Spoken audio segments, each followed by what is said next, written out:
আজকে আমরা কিভাবে 3D তে স্টার তৈরি করতে হয় সেটা দেখাবো। জাস্ট আইসোমেট্রিকে ক্লিক করব। এখন আমরা এখানে স্টারটা তৈরি করব। এখানে টেডটা হলো 10 ইঞ্চি, রাইজার হলো 6 ইঞ্চি। আমরা বক্স নেব, বক্সে ক্লিক, জাস্ট এই পয়েন্ট থেকে এই পয়েন্ট, রাইজারের হাইটটা 6 ইঞ্চি, জাস্ট 6 দিয়ে এন্টার দেব। ভিজুয়াল স্টাইলে ক্লিক করবেন।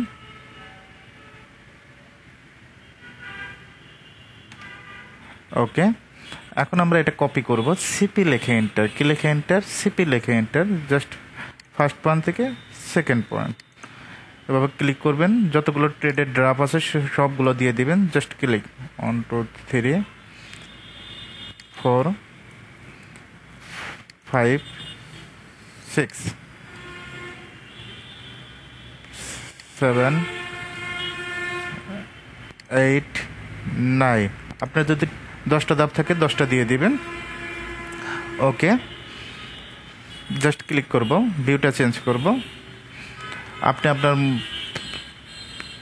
মতো লেবেল নিয়ে নেবেন, লেবেল করে নেবেন, যেটা কাজ করতে সুবিধা হবে। এখানে একটা ল্যান্ডিং দিতে হবে। বক্সে ক্লিক করবেন, জাস্ট এই পয়েন্ট থেকে এই পয়েন্ট কত ইঞ্চি? 6 ইঞ্চি। ওকে, ভিউটা চেঞ্জ করি, মুভ করে দিচ্ছি। এম লিখে এন্টার, মুভ, জাস্ট এই পয়েন্ট ধরে এখানে ক্লিক করবেন।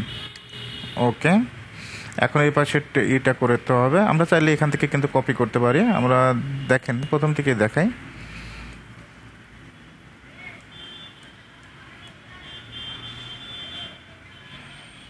বক্স নেবেন, এই পয়েন্ট থেকে এই পয়েন্ট 6 ইঞ্চি, কত ইঞ্চি? 6 ইঞ্চি। ওকে, মুভ করে দিচ্ছি। এম লিখে এন্টার, জাস্ট ডিরেকশনটা চেঞ্জ করবেন।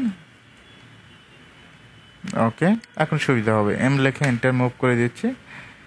জাস্ট এই পয়েন্ট থেকে এই পয়েন্ট আমরা এটা কি করব? কপি করব। সিপি লিখে এন্টার, কি লিখে এন্টার? সিপি লিখে এন্টার, জাস্ট 2 3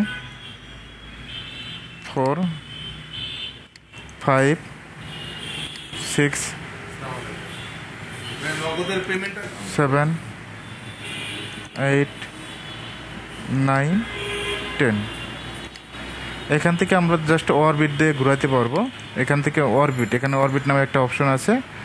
সুন্দরভাবে অরবিট দিয়ে একটা দেখবেন যে স্টারটা তৈরি হয়েছে নাকি। যদি সিঁড়িটা তৈরি হয়, এখান থেকে অরবিটের মাধ্যমে এবার ঘুরায় দেখতে পারবেন সব দিক থেকে।